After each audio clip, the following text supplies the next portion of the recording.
Bismillahirrahmanirrahim. Assalamualaikum warahmatullahi wabarakatuh. Waalaikumsalam warahmatullahi wabarakatuh. Alhamdulillahi ala ihsani wa syukru lahu ala taufiqihi wa amtinani. Asyhadu an la ilaha illallah wahdahu la syarika lahu ta'ziman li sya'ni wa asyhadu anna Muhammadan abduhu wa rasuluhu adda ila ridwani. Allahumma salli alaihi wa ala alihi wa ashabihi wa ikhwani. Ikhwan dan akhwat, hadirin hadirat yang dirahmati oleh Allah Subhanahu wa taala, pada malam hari ini kita akan berusaha untuk bisa berjihad dengan jihadu an-nafs, yaitu berjihad melawan jiwa, hawa nafsu yang sering menjatuhkan kita, mengalahkan kita sehingga kita terjerumus dalam berbagai macam kemaksiatan. Bahkan betapa banyak orang akhirnya menjadi tawanan hawa nafsunya. Dan jihadu nafs adalah jihad yang sangat mulia ya. Bahkan sebagian ulama ada yang menganggap dia lebih afdal daripada jihad bisinan, jihad dengan pedang, ditinjau dari mujahadatun nafs, berjihad melawan hawa nafsu terus-terusan ya. Dan yang dihadapi sangatlah banyak ya. Karena kita tahu jiwa godaannya sangat banyak. Allah Subhanahu wa taala berfirman, "Waliman khafa maqama rabbih jannatan." Bagi seorang yang takut dengan keagungan Rabb-nya, dia akan mendapatkan 2 surga. Sebagian ulama menafsirkan itu seorang terbetik dalam hatinya ingin maksiat, kemudian dia ingat Allah, dia takut kepada Allah, maka dia meninggalkannya. Maka dia akan mendapatkan 2 surga. Ya. Allah Subhanahu wa taala juga berfirman, "Amma man khafa maqama rabbih wa nahan nafsa 'anil hawa fa innal jannata hiyal ma'wa." Ya. Wa amma man khafa maqama rabbih. Adapun orang yang takut dengan keagungan Rabb-nya, ada yang menafsirkan dia takut kalau harus berdiri di hadapan Allah mempertanggungjawabkan apa yang dia lakukan. Khafa maqama rabbih wa nahan nafsa 'anil hawa. Kemudian dia mencegah ya. Dia mencegah dirinya dari mengikuti hawa nafsunya. Fa innal jannata hiyal ma'wa, maka sungguhnya surga adalah tempat kembalinya. Kita hidup terutama di zaman yang sarana untuk memuaskan hawa nafsu terbuka lebar. Dengan adanya medsos, internet, semua jenis maksiat bisa dilakukan. Ya. Semua penyimpangan bisa dilakukan. Syahwat mata, syahwat telinga, syahwat hati, ya, syahwat kemaluan, semua bisa dilakukan. Di zaman sekarang begitu mudah syahwat-syahwat dilakukan. Oleh karenanya mujahadatun nafs, perjuangan melawan hawa nafsu di zaman sekarang semakin berat. Oleh karenanya pada kesempatan kali ini kita akan menyampaikan tentang hal-hal yang membantu kita untuk berusaha melawan hawa nafsu. Saya rasa tidak ada di antara kita yang selamat dari namanya maksiat. Kita semua pernah terjerumus atau sedang terjerumus ya dalam kemaksiatan. Cuma ada yang sedikit, ada yang banyak, ada yang jatuh bangun, ada yang meninggalkan, ada yang masih bergelimang. Maka mudah-mudahan pengajian kita malam ini ya membantu kita untuk tegar dan bangkit melawan hawa nafsu. Karena siapa yang berjuang melawan hawa nafsunya, maka dia akan mendapatkan kenikmatan yang luar biasa. Ibnu Qayyim dalam perkataannya indah, dia berkata, ya, mujahadatun nafs tuqimul abda fi maqami man law aqsama 'ala Allah la abarrahu. Berjuang melawan hawa nafsu menjadikan seorang hamba pada kedudukan seseorang yang jika dia bersumpah dengan nama Allah, pasti Allah akan mengabulkan sumpahnya. Fayaqdi lahu minal hawaiji adha'afa ma fatahu min hawahu. Kata Ibnu Qayyim, kalau dia melawan hawa nafsunya memang berat, maka Allah akan muliakan dia. Seandainya dia berdoa akan dikabulkan oleh Allah Subhanahu wa taala. Kalau dia bersumpah tentang suatu maka akan terjadi atas nama Allah Subhanahu wa taala, dan Allah akan memberikan kepada dia ya memenuhi kebutuhannya berlipat-lipat ganda dari hawa nafsu yang luput darinya. Hawa nafsu luput darinya. Antum sekarang misalnya seorang dia buka internet, ada film Hawa nafsunya pengen nonton, apalagi film baru, iklannya sudah di mana-mana. Pengen nonton. Hawa nafsu ini maksiat kan? Ada cewek di situ, terbuka aurat. Kemudian dia tutup, dia lawan. Suatu saat, cepat atau lambat Allah akan berikan dia banyak kenikmatan. Ad'af ma fatahu min hawahu. Berlipat-lipat dari kesenangan yang mungkin dia dapatkan sebentar tersebut. Ya. Dan ini perkataan indah memotivasi kita untuk meninggalkan maksiat. Karena di balik kita berjuang melawan hawa nafsu, meninggalkan maksiat, Allah akan ganti dengan yang lebih baik, yang lebih indah, yang lebih menyenangkan. Baik, maka pada kesempatan kali ini kita akan membahas tentang dampak-dampak maksiat, dan buku yang terbaik membahas tentang hal ini adalah buku Al-Jawabul Kafi atau Ad-Da' wad-Dawa karya Al-Imam Ibnul Qayyim rahimahullahu taala. Beliau menyebutkan puluhan dampak dari berbuat maksiat, ya. Bahkan kalau kita baca satu demi satu, mungkin sampai subuh kajian belum selesai. Tapi karena saya kasihan pada antum, ya, saya kasihan sama brothers sekalian, sama saya juga, saya mau pulang ya. Jadi kita enggak sampaikan semuanya. Saya rasa saya memilih sebagian dampak-dampak maksiat tersebut yang mungkin saya atau sebagian kita pernah mengalaminya, karena kita semua pernah bermaksiat. Kita semua pernah bermaksiat. Tapi Allah dengan kasih sayangnya, dengan rahmatnya menyelamatkan kita. Ya, dengan kasih sayangnya, rahmatnya menyelamatkan kita dari kubangan maksiat tersebut. Tapi di antara dampak maksiat yang Ibnu Qayyim sebutkan adalah maksiat menjadikan hati seorang, pada hatinya ada wahsyah, yaitu keterasingan, kesenjangan antara dia dengan Allah, bainahu wa baina rabbih. Dan dia merasa jauh dari Allah Subhanahu wa taala. Ini adalah suatu penderitaan tersendiri ketika seorang merasa jauh dari Rabb-nya. Sehingga dia mau ke masjid, enak, dia membaca Quran rasanya berat. Kenapa? Dia merasa jauh dari Allah Subhanahu wa taala. Orang yang seperti ini, yang jauh dari Tuhannya, dia pasti menderita. Dia pasti menderita. Taruhlah dia mendapatkan nikmat sebanyak apapun, sementara hatinya jauh dari Allah, nikmat-nikmat tersebut tidak akan bisa menggantikan kenikmatan kedekatan seorang dengan Allah Subhanahu wa taala. Kita lihat betapa banyak orang yang mungkin secara nikmat duniawi luar biasa, ketenaran dia punya, uang dia punya, wanita dia punya, mungkin jabatan dia punya, harta dia punya, tapi hidupnya sengsara. Sehingga dia akhirnya harus narkoba, dia harus minum khamar. Kenapa? Karena ada suatu kepenatan hidup, kesengsaraan yang ingin dia lepaskan. Maka dia cari jalan-jalan kebahagiaan yang tidak benar. Ya. Sementara kita dapati seorang mungkin tidak punya apa-apa. Harta tidak punya, rumah tidak punya, istri tidak punya alias jomblo. Tapi subhanallah dia bahagia, dia bisa tersenyum, dia bisa tenang, dia bisa tentram. Ya. Kenapa? Dia dekat dengan Allah Subhanahu wa taala. Ini salah satu dampak buruk ketika seorang melakukan maksiat, dia semakin terasing, terasa jauh antara dia dengan Allah Subhanahu wa taala. Maka seorang jangan jauh dari Rabb-nya. Semakin dia jauh, dia semakin tidak tenang. Semakin tidak tenang. Dulu ada seorang mulhid, orang murtad, ya. Dia tulis buku judulnya Limadza Ana Mulhid. Kenapa saya murtad? Kenapa saya ateis? Kenapa saya ateis? Bukunya ada di internet. Antum enggak usah baca ya.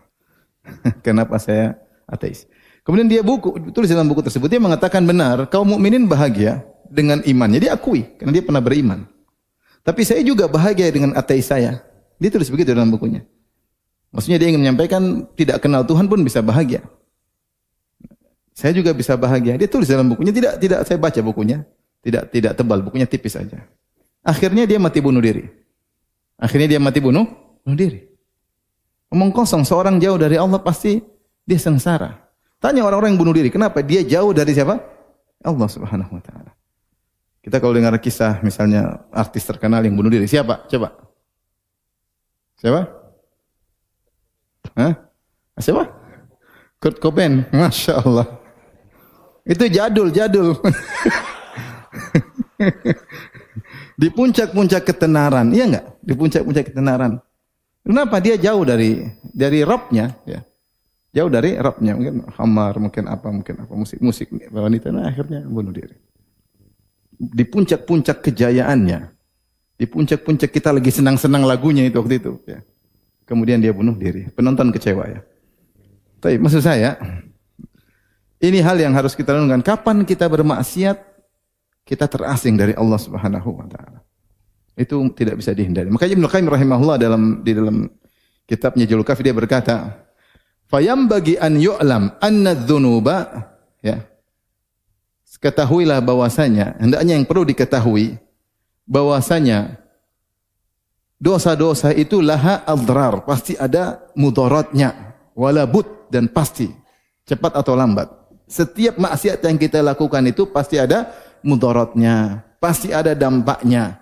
Enggak mungkin enggak. Bahkan saya bilang kita mandang cewek yang tidak halal kita lihat, meskipun 1 menit, jangan 1 menit, setengah menit, pasti ada dampaknya. Antum nonton film Korea, antunna nonton film Korea, perempuannya jilbab semua enggak? Salafi enggak jilbab? Terus itu yang main film ikhwan. Terus kita laki-laki nonton, perempuan nonton. Semakin lama antum nonton, dampaknya pasti ada. Meskipun nonton sedikit pasti ada dampaknya. Pasti kata Ibnu Qayyim rahimahullah ta'ala. Cepat atau lambat, pasti ada dampaknya. Di antara dampak maksiat adalah kita merasa terasing dari Allah Subhanahu wa taala. Coba kita ingat masa-masa lalu mungkin kita pernah bermaksiat. Kita merasa kering hati, merasa tidak tenteram, merasa gelisah. Kalau kita merasa gelisah itu berarti hati kita masih hidup meskipun sakit.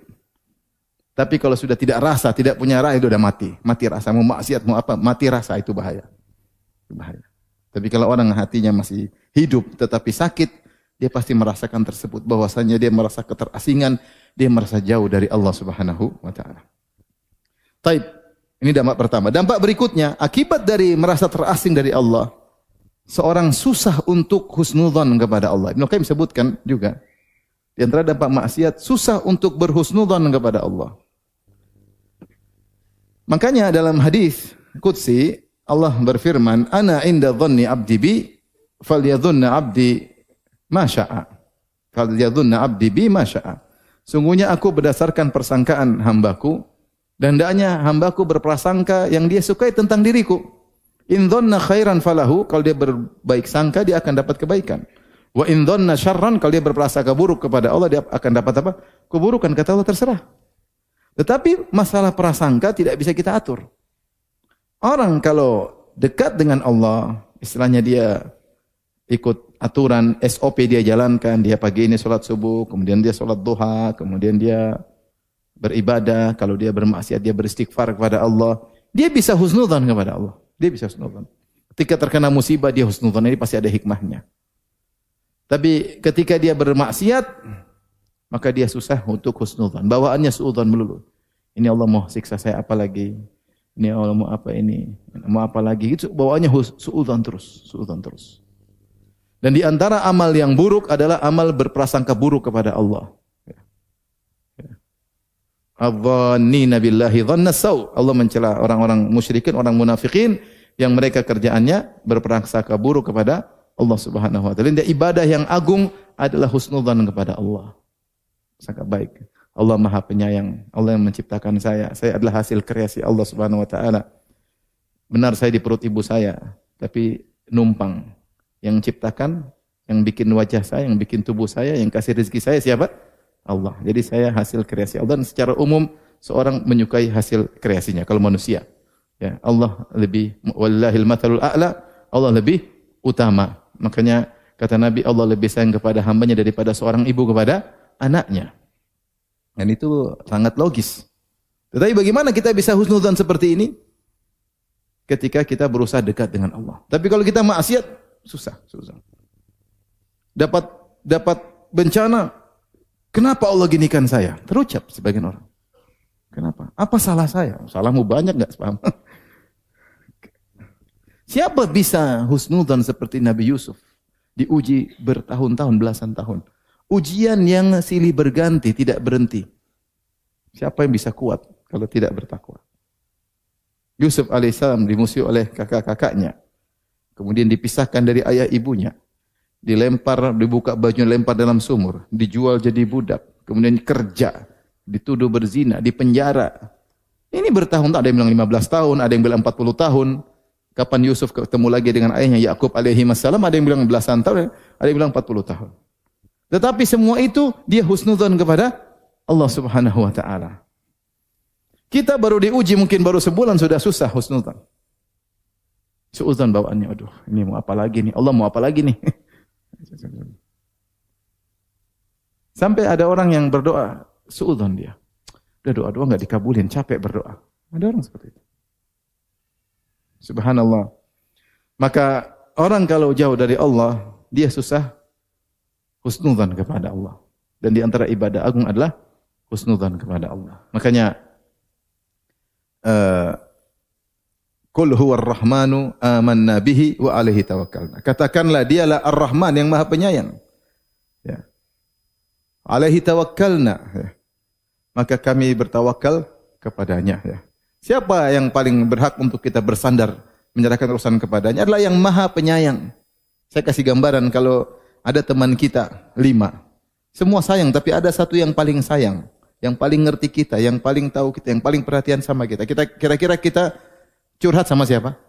Yang paling sayang, ya enggak? Bagaimana dengan Allah Arhamur Rahimin, yang Maha Penyayang? Kita husnudzon karena Allah sayang sama kita, kita serahkan urusan. Ini pasti ada hikmah di balik ini. Ya. Makanya Ayub berkata, wa Ayyuba idz nada rabbahu anni massani adh-dhurr wa anta arhamur rahimin. Selesai. Ketika Nabi Ayub sakit, mungkin ada yang bilang sampai 7 tahun, sakit dengan sakit parah. Dia cuma berkata, anni massani adh-dhurr. Ya Allah, aku ditimpa dengan penderitaan, wa anta arhamur rahimin. Dan engkau adalah zat yang paling penyayang. Selesai. Konsekuensi dari Allah yang Maha Penyayang pasti perhatian terhadap saya. Gambarnya demikian. Tapi itu enggak mungkin kita bisa begitu, kecuali kalau kita dekat dengan Allah. Kalau kita maksiat mau husnudzon, coba misalnya seorang subuh enggak sholat, pagi minum khamar, datang polisi, kira-kira dia suudzon, husnudzon atau suudzon? Mampus saya, ini mas suudzon. Ada satu kejadian pasti suudzon, enggak bisa dia husnudzon. Insya Allah ada hikmah di balik ini. Hikmah apa? Dia dari pagi maksiat. Jadi masalah husnudzon ini tidak bisa dibuat-buat. Jadi orang yang maksiat susah untuk husnudzon kepada Allah Subhanahu wa taala. Baik, berikut yang keberapa sekarang? Yang ketiga. Di antara dampak maksiat, dan ini dampak yang tragis kalau menurut saya, dicabut kenikmatan. Dicabut kenikmatan. Saya kasih gambar, saya sering kasih contoh hal ini. Seorang yang sudah menikah, ini tidak bisa dipahami oleh jomblo dan jomblowati ya. Tapi saya kasih tahu aja sebagai bekal ya. Seorang sudah menikah, dia punya istri. Seandainya dia selalu tundukkan pandangan, insya Allah dia menikmati kehidupan rumah tangga dengan istrinya. Dia nyaman lihat istrinya, dia nyaman ngobrol sama istrinya. Dan Allah beri kebahagiaan. Mungkin istrinya enggak cantik-cantik banget ya. Cantik tapi tidak cantik-cantik banget. Mungkin istrinya tidak pandai berbicara seperti presenter atau yang lainnya. Tapi ngobrol nyambung lah. Mungkin istrinya bukan S2, S3, mungkin anak SMA. Tapi bisa nyambung. Allah kasih kenikmatan dia ngobrol dengan istrinya. Tapi kalau dia maksiat, dia ketemu cewek, dia nonton film Korea, dia nonton film India, dia lihat cewek-cewek, dia lihat istrinya, Allah cabut kenikmatan. Allah cabut kenikmatan. Tidak ada lagi lezat sama istrinya. Dia hidup sama istrinya dengan penuh penderitaan. Kenapa istri saya modelnya kayak gini? Dia menderita. Kemudian dia mau poligami takut sehingga dalam penderitaan. Dia mau kawin lagi juga enggak berani. Lihat cewek cuma ngiler aja, enggak bisa dicium. Menderita enggak? Menderita. Menderita. Tapi kalau dia tundukkan pandangan, dia bahagia. Dia nikmati kehidupan. Ini maksudnya dampak maksiat langsung. Orang kalau bermaksiat, kelezatan Allah cabut. Hingga dia terjebak dalam kelezatan semu. Nonton apa? Nonton maksiat, nonton cewek cantik. Dia mau ngapain? Cuma ngiler doang. Terus mau dia, cantik sekali ya. Terus ngapain? Bahkan istrinya cantik pun jadi nggak kelihatan cantik. Apalagi istrinya pas-pasan. Dan demikianlah ini dampak buruk bagi seorang yang bermaksiat. Maka seorang ingin menderita atau ingin bahagia. Kalau dia ingin bahagia, tundukkan pandangan. Dia akan apa? Bahagia. Jadi nikmat ngobrol sama istri. Saya katakan meskipun istrinya bukan orang pintar, tapi ngobrol nyambung aja, ngobrol tentang anak-anak, ngobrol tentang ini, nyaman. Tapi kalau dia mulai lihat sana, lihat sini, lihat sana, lihat sini, selesai. Bahkan ketika dia berhubungan intim dengan istrinya, dia tidak rasa apa-apa. Kenapa? Dia nonton yang tidak-tidak. Dalam khayalan yang tidak bisa dia lakukan. Sementara istrinya yang bisa halal, hilang kenikmatan. Kelezatan itu hilang, Allah cabut. Makanya di antara doa Nabi, meskipun doa tentang terkait utang, Allahumma kfini bihalalika an haramika wa aghnini bifadlika amman siwak. Ya Allah, cukupkanlah aku dengan yang halal, an haramika, dari perkara yang haram. Buat aku bahagia dengan halal yang aku miliki. Jauhkan aku dari haram. Dari hubungan haram, chattingan haram. Kalau ada di antara kita chattingan sama cewek, itu haram atau tidak? Chattingan ketawa ketiwi. Haram atau tidak? Haram lah. Ada kelezatan. Telepon sama istri orang. Kalau istri sendiri cepat, ya, habis sibuk. Kalau istri orang, Masya Allah. Ini bukan pengalaman pribadi, bukan ya. Saya cerita tentang kawan. Jadi setan itu menghiasi, jadi lezat. Cerita buktinya itu syahwat, berarti ada syahwat. Ada teman telepon sama, jadi ada panitia pengajiannya. Telepon depan saya, telepon akhwat. Saya tegur, kamu kok telepon lama-lama? Entar saat ini lagi koordinasi katanya. Telepon terus, tapi kok betah? Orang kalau telepon sama perempuan 10 menit, 15 menit ketawa ketiwi itu syahwat. Kita ini bicara sama perempuan boleh, bukan enggak boleh, boleh. Tapi ada batasannya. Ya. Tapi kalau sudah, udah itu selesai. Apalagi teleponnya berdebar-debar, udah. Ya. Kalau sudah begitu ngobrol sama istri, nggak ada nyamannya. Pahit ngobrol sama istri, pahit. Nah, kenikmatan dicabut oleh Allah Subhanahu Wa Taala. Tinggal kita milih mau bahagia atau tidak. Bahagia atau tidak. Dan setan menghiasi apa? Kemaksiatan. Jadi maksud saya di antara dampak dari maksiat adalah dicabut apa? Kenikmatan. Cabut kenikmatan. Kita lihat orang di kampung yang sederhana, istrinya juga biasa-biasa, hidup tapi bahagia. Tawa, bahagia, ke masjid semangat. Enggak susah-susah bahagia. Dia tidak macam-macam, dia tidak aneh-aneh. Dia rasakan apa? Kebahagiaan. Dampak berikutnya di antara disebut oleh Ibnu Qayyim rahimahullah dalam kitab Al-Jawabul Kafi, kalau seorang maksiat, maka malaikat yang merupakan wali dia yang Allah utus untuk menjaga dia sebagai penasihatnya, ansahul khalq lahu, yaitu makhluk yang paling ingin kebaikan bagi dia, itu malaikat. Kita tahu ada malaikat-malaikat yang Allah kirim kepada orang beriman, seperti Allah sebutkan dalam firman-Nya, innal ladzina qalu rabbuna Allahu tsumma istaqamu tatanazzalu alaihimul malaikatu alla takhafu wa la tahzanu wa abshiru bil jannati allati kuntum tu'adun nahnu awliya'ukum fil hayatid dunya wa fil akhirah. Orang-orang yang istiqamah. Kemudian ketika mau meninggal datanglah malaikat banyak. Kemudian berkata, jangan bersedih, jangan khawatir. Ya, dan bergembiralah dengan surga yang Allah janjikan kepada kalian. Kemudian mereka berkata, nahnu awliya'ukum fil hayatid dunya. Kami adalah penolong-penolong kalian selama di dunia. Jadi malaikat ada yang Allah kirim untuk menolong seorang. Dalam riwayat, meskipun ini mungkin sanadnya bermasalah, disebut oleh Ibnu Qayyim rahimahullah taala, bahwasanya kalau seorang berdusta dengan satu dusta, taba'ada anhul malak milan. Maka malaikat menjauh darinya sejauh 1 mil. Kenapa? Karena busuknya dusta yang dia ucapkan tersebut. Malaikat menjauh. Kalau malaikat menjauh, siapa yang dekat? Jin tomang. Setan dekat. Ta'uzzuhum azza. Bukan dia semangat untuk maksiat. Ya. Maka, dan seorang bisa merasa, kalau dia dekat dengan Allah ada ilham. Dia rasa ilham. Pikirannya diarahkan. Ya. Ada mungkin ada suatu musibah, tiba-tiba ada yang seakan-akan dia ada firasat. Ya. Bisa jadi itu dari malaikat yang Allah kirim untuk menjaga. Tapi kalau dia bermaksiat, malaikat ini jauh, enggak mau dekat dengan dia. Ganti apa? Syaitan. Jadi ini salah satu dampak yang buruk. Akhirnya tidak ada yang mengarahkan pikiran dia yang baik. Tidak ada ilhamnya dari syaitan terus, pikirannya buruk, orientasinya dunia, pikirannya. Maka seorang ya jangan menggantikan kawan yang terbaik yang sangat ingin kebaikan baginya diganti dengan kawan yang buruk yang paling ingin mencelakakan, yaitu apa sih? Syaitan.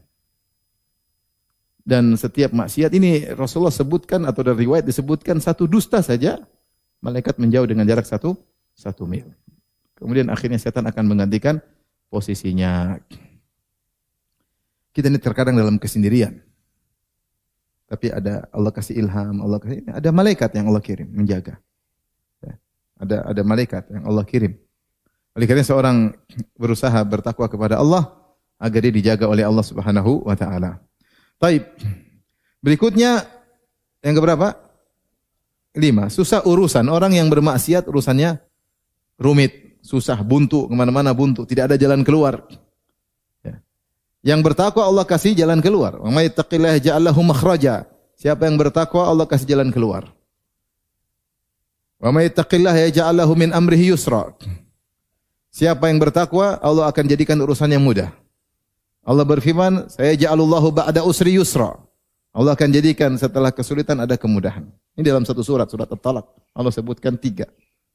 Ja'allahu makhraja, Allah bikin jalan keluar. Ja'allahu min amrihi yusra, Allah bikin urusannya mudah. Saya ja'alullahu ba'da usri yusra. Allah jadikan setelah kesulitan ada kemudahan. Kalau orang bertakwa, apapun dia hadapi ada solusinya. Seberat apapun. Dan demikian kalau memang Allah kasih ujian kepada orang beriman. Semakin tinggi imannya, datang ujian lagi. Tapi ujian itu ada endingnya. Endingnya pasti indah. Kalau dia bertakwa. Kalau dia bertakwa. Nah kalau kita dapat urusan rumit, ruwet, susah, ini hendaknya kita banyak apa? Istighfar. Berarti kurang bertakwa. Syekh Utsaimin menyebutkan jika engkau menghadapi permasalahan tidak ada solusi, berarti takwa diperbaiki. Takwa diperbaiki. Ngelamar ditolak melulu. Nador ditolak. Nador lagi ditolak. Bawa kawan ngantar nador, ternyata yang diterima kawannya, bukan dia. Ini kejadian. Ada kawan nador, bawa temanmu yang dibawa ganteng, salah dia. Bawa yang jelek lah. Dibawa ganteng ya. Akhirnya akhwatnya kasih jawaban, afwan akhi, kalau engkau enggak, tapi yang ngantar boleh lah.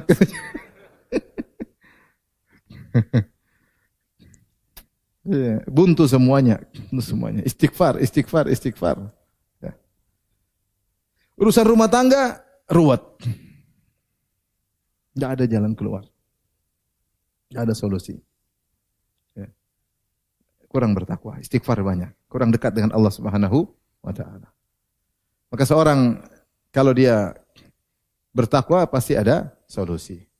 Subhanallah, ayat ini tentang wa may yattaqillaha ja'al lahu makhraja turun dalam surat At-Talaq, dan talak artinya perceraian, dan itu adalah kasus yang paling berat dalam kehidupan seorang, laki-laki maupun perempuan. Mencerai itu perkara berat.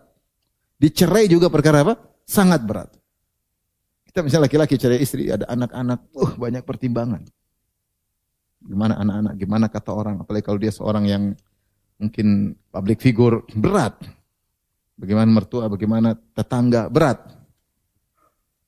Tapi kalau dia harus menceraikan, ya harus ceraikan, tidak ada jalan lain. Rasulullah juga pernah mencerai. Demikian juga wanita, dicerai jadi janda. Sekarang saingan banyak gadis-gadis. Siapa lagi mau sama saya ya?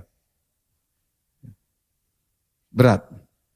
Tetapi masalah terberat tersebut, Allah janji siapa yang bertakwa kepada Allah pasti ada solusi. Namun kenyataannya kenapa banyak orang yang cerai dan dicerai tidak ada solusi? Karena mereka tidak bertakwa.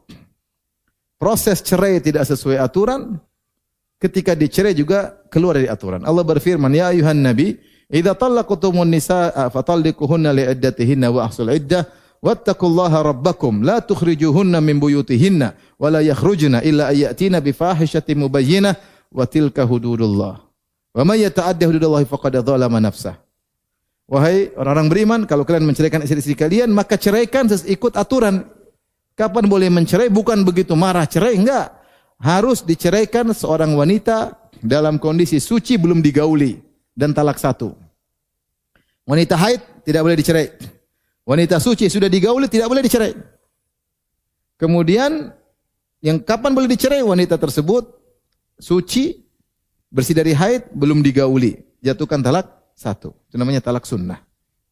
Kemudian la tukhrijuhunna min buyutihinna. Jangan usir istri kalian kalau sudah dicerai. Ini ngamuk, marah, pulang sana ke rumah orang tuamu. Subhanallah. Naik Grab sendiri, enggak diantar lagi. Wala yakhrujna, dan juga jangan keluar sendiri. Sudah dicerai tinggal di rumah suami, ini keluar. Kamu mau kemana? Mau pulang ke rumah orang tuaku. Lah orang tuamu rumahnya udah dijual, mau kemana? Kabur. Lihat wanita, sebagian wanita zaman sekarang. Belum dicerai baru diomelin sudah kabur. Ini dicerai aja nggak boleh kabur dari rumah. Belum dicerai baru diomelin sudah apa? Kabur. Melanggar aturan. Betapa banyak suami mencerai tidak tahu fikih cerai. Asal cerai, ngamuk cerai. Terus ada solusi? Nggak ada. Rumah tangga kacau. Anak-anak terbengkalai. Nggak ada solusi.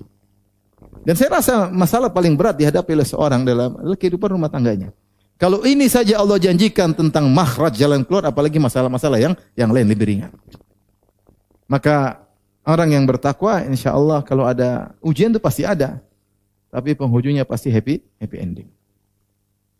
Makanya Yusuf alaihissalam ketika ditanya oleh kakak-kakaknya, "Ainnaka la anta Yusuf?" Engkau Yusuf ya? Qala ana Yusuf wa hadha akhi. Qad manna Allahu alaina. Benar, saya Yusuf, ini saudaraku Binyamin. Innahu may yattaqi wa yasbir fa innallaha la yudhi ajral muhsinin. Sungguhnya siapa yang bertakwa dan bersabar. Yusuf dalam segala ujiannya dia bertakwa dan bersabar. Maka Allah tidak akan sia-siakan ganjaran bagi orang yang berbuat ihsan.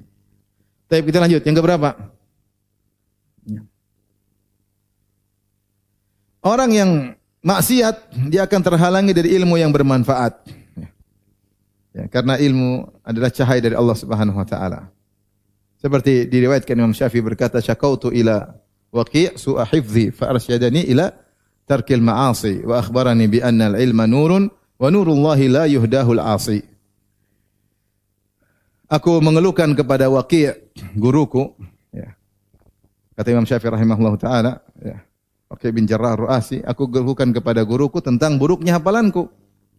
Maka dia mengarahkan aku agar meninggalkan maksiat, dan dia mengabarkan bahwasanya ilmu adalah cahaya dan cahaya Allah tidak diberikan kepada orang yang bermaksiat. Ya, di antara cara agar bisa seorang mudah mendapatkan ilmu yang bermanfaat, jauhkan diri dari maksiat. Dan itu benar. Siapa yang suka maksiat akan disibukkan dengan ilmu yang tidak bermanfaat. Dan maksiat itu benar-benar melelahkan. Saya jalan sama seorang, ada isu begini, iya. Ada film begini, iya. Saya nonton Ustaz. Sekian belas seri, saya nonton. Satu malam saya nonton, Masya Allah. Dan habis waktu. Seri 1, seri 2, seri 3, seri 4. Maksiat. Seandainya digunakan untuk baca Quran, untuk ilmu dan yang lainnya. Ya, orang bermaksiat dihindarkan, terhalangi dari ilmu yang bermanfaat. Kalau dia pun mempelajari ilmu bermanfaat, maka ilmunya tidak berkah. Ilmunya tidak berkah. Makanya seorang pendakwah kalau dia sendiri dirinya suka bermaksiat dalam kesendirian, dia mungkin jadi panitia pengajian, dia mungkin hadir pengajian, tapi dia sendiri hobi bermaksiat, ilmunya kurang bermanfaat, mungkin tidak berkah, bahkan bisa menjadi bumerang akan menghantamnya pada hari kiamat kelak. Di dunia tidak berkah, di akhirat apalagi. Bisa jadi ilmunya hanya merupakan timbul keributan, ya. Menjadikan dia sombong, menjadi angkuh, tidak berkah. Menjadikan dia ribut sama merendahkan orang lain, ribut, kemudian macam-macam. Kenapa ilmunya tidak berkah? Ada maksiat yang dia lakukan. Ada maksiat yang dia lakukan sehingga ilmunya tidak berkah. Oleh karenanya disebutkan Rasulullah SAW melihat seorang yang diazab di alam barzakh. Rajulun atahullahul Qur'an, seorang yang Allah berikan Quran. Ya. Fahuwa yanamu anhu bil lail wa lam ya'mal bihi fin nahar. Di malam hari dia tidur, tidak dimurajaai, siang hari tidak dia amalkan. Maka tidak ada faedahnya, bahkan diadab di alam barzakh. Maka seorang kalau ingin dapat ilmu manfaat, berusaha jauhkan diri dari maksiat. Taib. Berikutnya yang keberapa? Ya, antara dampak buruk dari maksiat. Kecanduan. Canduan. Jadi Allah berfirman, syaitan bersumpah di hadapan Allah, la uzayyinanna lahum fil ardi wa la ughwiyannahum ajma'in. Ya Allah, sungguh aku akan menghiasi maksiat bagi anak-anak Adam sehingga maksiat tersebut benar-benar terhias di depan mata mereka. Kalau mereka tidak lakukan, mereka gelisah. Kalau mereka tidak lakukan, mereka akan gelisah. Jadilah seorang candu dengan maksiat. Sampai kalau dia sudah candu dengan maksiat, sampai Ibnu Qayyim sebut dalam Jalbul Kafi, sampai kelezatan itu hilang. Dia maksiat bukan untuk kelezatan, tapi untuk menghilangkan penderitaan yang sedang dia alami. Seperti orang narkoba, dia sakau. Dia apa? Kesakitan. Dia pingin narkoba buat apa? Buat menghilangkan kesakitan apa? Tersebut. Dia sudah enggak mikir tentang kelezatan, tapi agar kesakitannya berhenti. Orang misalnya suka khamar, dia tidak minum khamar, mungkin dia pening, ada kegelisahan, kegundah-gulanan, dia harus hilangkan dengan minum khamar. Bukan kelezatan yang didapatkan, tapi untuk menghilangkan apa? Penderitaan. Ya. Demikian orang udah kecanduan rokok, demikian juga. Kecanduan rokok, kalau tidak merokok pening kepala. Sampai ada salah seorang kiai yang bilang, rokok bagi saya wajib. Karena kalau saya tidak merokok, saya tidak bisa mikir. Lah, itu namanya kecanduan. Sama dengan narkoba, bagi narkoba, kalau sako, narkoba wajib. Iya enggak? Kalau dia enggak minum narkoba, dia sakit, luar biasa. Kadang dimasukin dalam ruangan, entah dia hantam sini, hantam karena kesakitan. Tapi kita bilang narkoba jadi wajib? Enggak. Ketika kamu kalau tidak merokok pusing, berarti kamu sudah kecanduan. Itu maksudnya sederhana lagi. Bahwasanya di antara hukuman dampak buruk maksiat seorang kecanduan. Seperti candu nonton film. Kalau tidak nonton film dia gelisah. Dia tiap hari harus ada jatah nonton film. Nonton film, pengen nonton lagi. Sampai tadi saya ketemu orang, Ustaz saya nonton berapa? 10 seri dalam satu malam. Subhanallah, dia tidak tidur nonton. Penasaran. Tapi selesai nonton film, coba periksa hati. Rusak. Seorang sebelum nonton film, cek hatinya, tentram, ingat Allah. Coba dia nonton film. Satu film aja. Film apa yang lagi ramai sekarang? Jangan pura-pura nggak tahu. Nonton aja satu situ. Ada ini, ada musik, ada cewek, ada box office. Terus dia matikan. Pasti hatinya udah. Pasti berubah. Langsung berubah. Besok dia menghadapi pagi hari tidak seperti pagi hari yang kemarin. Kenapa? Semalam dia bermaksiat. Dia bangun khabithun nafs. Jiwa yang buruk. Dampak maksiat. Beda. Seorang sebelum tidur baca Quran. Dia pasti bangun pagi hari dengan berseri-seri. Bahwasanya ketaatan juga memberikan dampak langsung kepada hati. Maka di antara dampak maksiat membuat seorang kecanduan. Dan makanya disebutkan oleh Imam Khamr tidak akan hilang kecuali setelah 40 hari. Ada yang tidak terima salatnya karena dampaknya ada. Kalau mau berhenti, jadi filenya masih ada. Sampai di antara saya dengar ceramah yang disebutkan oleh Syekh Abdul Razak. Syekh Abdul Razak cerita ada seorang yang bertanya kepada Syekh. Dia bilang, Syekh, saya dulu sekitar tahun-tahun sebelumnya saya suka nonton film porno. Sekarang saya sudah meninggalkan. Tapi ternyata filenya enggak hilang. Kalau saya sujud, terkadang saya datang khayalan-khayalan tentang apa yang saya nonton dalam sujud saya ketika sedang sholat. Jadi terkadang kita bukan masalah saya lakukan maksiat selesai tobat. Enggak, dampaknya ada. Dampaknya file ini masih ada. Makanya orang hijrah bisa kembali lagi. Kenapa filenya belum hilang? Itu bahayanya maksiat. Buat dampak mungkin tobat, filenya belum hilang. Dia butuh perjuangan untuk menghilangkan seluruh file itu. Tidak mudah. Di antara yang saya pernah kasus menyedihkan, ada seorang wanita nikah dengan seorang laki, punya anak 3, nikah sudah 15 tahun. Dia telepon saya, dia bilang, Ustaz, ini gimana? Ternyata suami saya akhir-akhir ini suka main internet. Ternyata dia gay. Ternyata penyakit lama kambuh lagi. Dan suaminya ngaku dan cerai. Subhanallah. Setelah nikah 15 tahun punya anak. Maksud saya, mungkin dia sembuh tapi filenya Itu maksudnya dampak maksiat seperti itu. Maksud saya kalau kita tidak coba maksiat, jangan coba-coba. Karena kalau sudah coba, terkadang file itu nggak hilang. File itu nggak hilang. Tadi Kurt Cobain nggak hilang-hilang.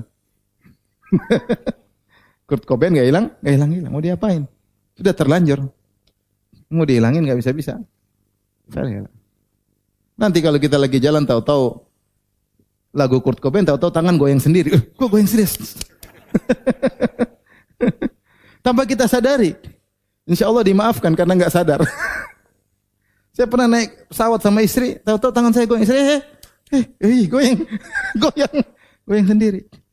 File belum hilang. Makanya bahayanya maksiat di situ. Bukan sekedar kita tobat selesai, enggak. Itu file masih ada. Sewaktu-waktu bisa muncul kembali. Jadi dia tertawan jadi tawanan syahwatnya. Tawanan syahwat. Kalau dia tidak nonton, dia tidak dengar musik, dia tidak minum khamar, dia tidak narkoba, dia gelisah, dia menderita. Tapi kalau dia lawan, itu akan hilang. Dia akan hilang. Tapi saya pernah naik pesawat. Itu orang sampai di luar minta izin sebelum naik. Karena mau naik pesawat 9 jam. Dia rokok dulu sampai selesai. Sudah enggak boleh itu rokok, diam-diam karena terakhir aku sebelum 9. Karena dia akan menderita tidak merokok selama 9 jam. Dan itu di antara hukuman. Orang yang tidak maksiat, santai-santai biasa-biasa aja. Biasa-biasa aja. Bahagia. Subhanallah bahagia. Bahagia. Dulu kalau sebagian kita suka musik, nggak bisa tidur kecuali dengar apa? Musik, nggak bisa tidur. Sekarang dengar musik kita nggak bisa tidur. Apalagi musiknya kita nggak tahu. Ini apa ini? Lagu nggak beres sudah. Kita tinggal di Madinah, tidak ada musik tentram, subhanallah. Tentram. Ke pasar, ke mall kadang dengar murotal, jalan tenang, hidup tentram. Hidup apa? Tentram. Tapi berikutnya, yang berapa? Nah, maksiat terkadang berdampak bukan hanya kita, tapi kepada sekitar kita. Yang sekitar itu sebenarnya dampak buat kita juga. Membuat sikap mereka berubah kepada kita, akhirnya kita juga yang kena. Seperti perkataan sebagian salaf, saya bermaksiat dan saya melihat asarnya fi dabati, ya. Fi khadimi, aku dapati dampak maksiat tersebut pada tungganganku, pada pembantuku, mungkin pada istrinya, ya. Maksiat ada dampaknya. Terkadang pada istri kita, terkadang pada anak kita. Dahulu para salaf berusaha bertakwa agar anak mereka juga soleh. Kebalikannya kalau seorang tidak bertakwa bisa jadi dampak pada apa? Anaknya. Maka maksud saya ikhwan, antum kalau udah berkeluarga, kamu maksiat jangan egois. Jangan pikir yang penting saya senang. Ingat, anakmu kena nanti suatu saat. Khawatirnya di situ. Istrimu nanti ternyata nakal suatu saat. Kenapa? Karena kau yang mulai. Maka jangan maksud saya jangan egois. Saya mau nonton film apakah yang saya nonton, istri nggak tahu kan. Nanti istrimu juga nonton. Mungkin itu dampak dari maksiat yang kau lakukan. Tapi anakmu juga nonton maksiat yang kau lakukan. Maka jangan egois. Jangan egois. Dan itu siksaan tersendiri ketika kita ada masalah pada keluarga kita. Penderitaan tersendiri. Didapati anak nakal, dapat istri nggak benar, dapat pekerja nggak benar. Sebenarnya salah mengatakan aku melihat dampak maksiatku pada tungganganku. Mungkin tidak patuh, tidak ini. Maka seorang ketika bermaksiat, dia jangan egois, dia mikir-mikir. Jangan sampai ternyata dampaknya mengenai orang di sekelilingnya. Yang itu sebenarnya hukuman bagi dia juga ya. Tapi melalui orang-orang yang di dekatnya. Yang berikutnya, maksiat akan mendatangkan maksiat yang lain. Bahwasanya al-maksiyatu nadi bi ukhtiha. Maksiat akan manggil kalau dia lagi ada maksiat, kawan-kawan sini, ayo bareng-bareng. Sehingga orang kalau maksiat akan terbawa kepada maksiat yang lain. Contoh, Ibnu Mas'ud punya perkataan yang indah, dia berkata, al-ghina yumbitun nifaq. Bahwasanya nyanyian itu musik-musik menumbuhkan kemunafikan. Saya renungkan ini, berarti ini contoh seperti Allah mengatakan dalam surat At-Taubah, Seperti sebagian orang ada yang berjanji kepada Allah, la in atana min fadlihi lanasaddaqanna wa lanakunanna minas salihin. Falamma atahum min fadlihi bakhilu bihi wa tawallaw mu'ridun fa'aqabahum nifaqan fi qulubihim bima akhlafullaha ma wa'aduh. Ini contoh dalam ayat dalam Al-Qur'an banyak. Maka Allah hukumkan bagi mereka kemunafikan karena mereka menyelisih janji misalnya. Falamma zagu azagallahu qulubahum. Tatkala mereka menyimpang, Allah semakin simpangkan lagi hati mereka. Wa nuqallibu afidatahum wa absarahum kama lam yu'minu bi awwal marrah wa nadharuhum fi tughyanihim ya'mahun. Kami buat memalingkan hati mereka dan penglihatan mereka sebagaimana mereka tidak beriman sebelumnya. Gara-gara mereka tidak beriman, Allah hukum dengan maksiat-maksiat apa? Berikutnya. Baik, kita kembali, ini semua dalil dalam Al-Qur'an bahwasanya maksiat bisa menggiring kepada maksiat yang lain. Baik, kita kembali kepada perkataan Ibnu Mas'ud rahimahullah radhiyallahu anhu bahwasanya al-ghina yumbitun nifaq. Nyanyian, musik-musik menimbulkan apa? Kemunafikan. Saya pikirkan, saya renungkan bahwasanya orang kalau suka bernyanyi-nyanyi, bermusik-musik, berarti dia akan mengikuti hawa nafsunya. Jadi hawa nafsunya dimanja. Dia berjihad, kalah dia. Dia biasakan manjain apa? Hawa nafsunya. Ketika dia bisa manjain hawa nafsunya, maka hawa nafsunya minta yang lain nih. Karena namanya suka dimanja, dia bukan cuma pingin dengar musik aja. Ini nafsu pingin lagi nonton. Nafsunya pingin mencoba khamar. Nafsu ingin melampiaskan syahwatnya sama wanita yang tidak halal. Karena dia sudah terbiasa tunduk kepada hawa nafsunya, maka hawa nafsunya menguasai dia. Akhirnya kita dapati sebagian orang yang terjerumus dalam bidang seperti itu, bukan cuma nyanyi-nyanyi yang dia lakukan, musik-musikan. Dia terjerumus juga dalam yang lain. Wanita, khamar, ya, dan yang lainnya. Narkoba, zina. Ya atau tidak? Kenapa? Dia sering manjakan apa? Hawa nafsunya. Sehingga hawa nafsunya ingin cari yang lain, akhirnya dia jatuh. Sehingga ke yang lain-lain. Ini contoh sederhana. Contoh lain, misalnya seorang malam begadang nonton film. Nonton film seri 1. Belum selesai seri 2. Dia tidur jam 1. Tapi tidur jam 1, gimana bangun subuh? Kalaupun bangun subuh dengan ngantuk-ngantuk, kemungkinan dia bangun jam 7. Sehingga maksiat ini mendatangkan maksiat yang lain. Sehingga dia meninggalkan sholat subuh atau sholat subuh tidak pada waktunya. Dan demikianlah maksiat.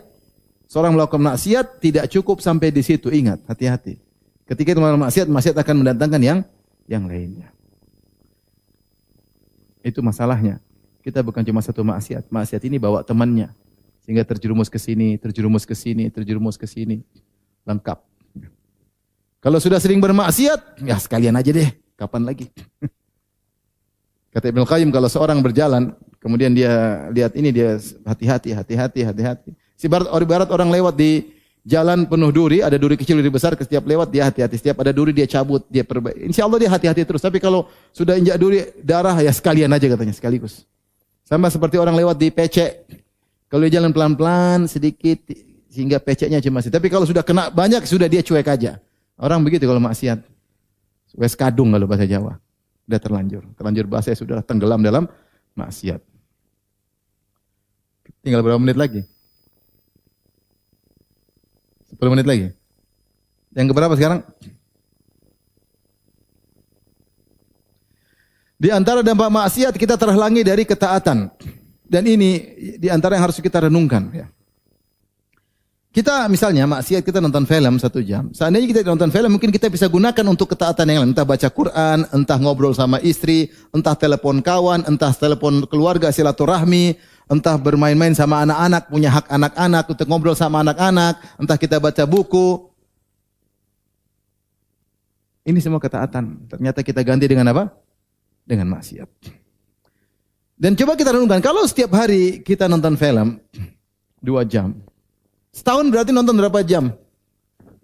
365 kali 2, berarti 730 jam. Iya benar, 30 jam. Kalau dibuka hari kiamat kelak, catatan 730 jam apa? Film. Kita malu kalau dibuka catatan seperti itu. Malu di hadapan Allah Subhanahu wa taala. Enggak usah kita maksiat. Terkadang kita nonton yang enggak aja, mungkin perkara boleh, tapi kalau dibuka catatan isinya seperti itu kita malu. Kalau isinya adalah ketaatan, berbakti sama orang tua, ngobrol sama anak-anak, bercumbu sama istri, cari nafkah. Ini catatan bagus semua. Sehingga ketika bermaksiat ada yang kita tumbalkan, ada yang kita tumbalkan. Makanya perkataan sebagian salaf atau sebagian ulama, al-waqtu kas-saif, illam taqta'hu qata'aka. Waktu seperti pedang. Kalau kau tidak patahkan pedang tersebut, kau yang dihantam oleh pedang tersebut. Waktu kalau tidak kau gunakan untuk kebaikan, maka dia akan menyibukkanmu dengan apa? Keburukan. Maka seorang hendaknya bertakwa kepada Allah ketika maksiat. Dia ingat ini maksiat ini saya akan dihisap. Saya mau nonton enggak? Kalau siap dihisap nonton, kalau enggak usah. Ya. Mending kita ganti untuk yang melakukan apa? Ketaatan.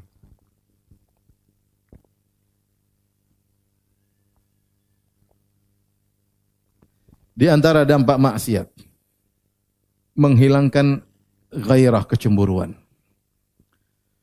Seorang kalau suka nonton film maksiat, pacaran, perempuan, dia akhirnya tidak punya gairah lagi, gairah nggak ada. Anaknya mungkin nggak pakai jilbab, dia biasa-biasa aja. Istrinya mungkin telepon sama laki-laki, dia biasa-biasa aja. Karena dia sudah sering lihat maksiat. Bagi dia hal biasa. Kecemburuan dia menjadi apa? Hilang. Akhirnya dia pun lama-lama dia juga yang melakukan. Mudah karena terbiasa. Mudah karena terbiasa. Ini maksiat bukan suatu hal yang berat bagi dia karena dia sering nonton maksiat tersebut. Dan akhirnya dia biasa melihat istrinya maksiat, putrinya maksiat tanpa ada kecemburuan, tanpa ada gairah, dan ini berbahaya. Taib, di antara dampak maksiat yang sangat berbahaya kata Ibnu Qayyim, tidak ada keinginan untuk bertobat. Saking rusaknya hatinya. Hitam sehingga untuk bertobat tidak terbetik. Ada orang maksiat tapi ingin bertobat itu masih baik. Berarti dia Allah masih kasih ilham sama dia untuk bertobat. Cuma dia bertobat atau enggak urusan dia. Tapi kalau sudah tidak ada keinginan bertobat, waduh itu repot itu. Dia tahu itu maksiat tapi tidak ada keinginan untuk apa? Bertobat. Benar-benar hati sudah rusak, hatinya sudah mati. Sehingga dia tidak merasa bersalah dalam melakukan maksiat tersebut. Santai aja. Lebih parah daripada itu, bangga memamerkan maksiatnya, udah selesai kalau udah begitu. Minum khamar, cerita-cerita orang. Zina, cerita-cerita orang. Buka aurat, banggakan kemana-mana. Berzina, shooting video, disebarin. Wah, ngeri banget sudah. Itu sudah enggak punya rasa malu. Ini sudah sangat parah. Ini sudah sangat parah. Baik, karena waktu sudah habis ya. Saya rasa yang sedikit ini mudah-mudahan cukup mewakili kita untuk kita berhati-hati ketika ingin bermaksiat. Ingat firman Allah Subhanahu wa taala, "Waliman khafa maqama rabbih jannatan." Bagi siapa yang takut dengan kedudukan Rabb-nya, maka dia akan mendapatkan 2 surga. Dalam surat Ar-Rahman, sebagian ulama menafsirkan, terbetik hatinya ingin bermaksiat, kemudian dia ingat Allah, dia ingat hari kiamat, dia ingat bahwasanya dia akan diberdirikan di hadapan Allah untuk disidang, untuk dihisab, maka dia pun tinggalkan. Ketika dia tinggalkan, maka Allah akan berikan dia dua surga. Ketahuilah ikhwan, setiap pandangan kita, meskipun cuma 1 detik, 1 detik, 2 detik, punya pengaruh dalam hidup ini, dan punya pengaruh dalam alam barzah, dan punya pengaruh di hari akhirat. Pasti berpengaruh, meskipun 1 detik kita memandang. Dan saya yakin, kita semua pasti terjerumus dalam maksiat. Gak ada namanya yang tidak luput dari maksiat. Nasihat buat saya pribadi, ketika bermaksiat segera bertobat. Segera bertobat, ya. Segera istighfar. Jangan biarkan terus-menerus dalam maksiat. Allah Ta'ala alam biswab. Ini saja yang mungkin saya sampaikan. Allah Ta'ala alam biswab. Mungkin demikian saja yang saya sampaikan. Brothers, see you again. Insyaallah. Assalamualaikum warahmatullahi wabarakatuh.